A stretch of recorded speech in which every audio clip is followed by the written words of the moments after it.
Uummattoonni biyyi biraa biyya biirratti kabajamanii jiraatanii kan kabajaa itti harka itti galfatee jiraatu ta'uu qabsoo bifa barbaachisa hundaa'uu haala nagaa keessatti akka nagahummaa danda'ame haala biraa keessatti immoo akka barbaachisatti akka ta'uuf uummanni keenyaa qophaa'u jenna.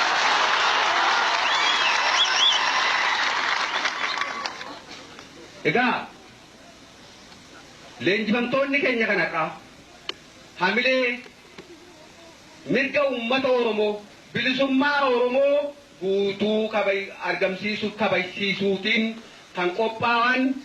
kan mirga uummata biraa kabajan kanneen naamusaan ciman kan uummata keenya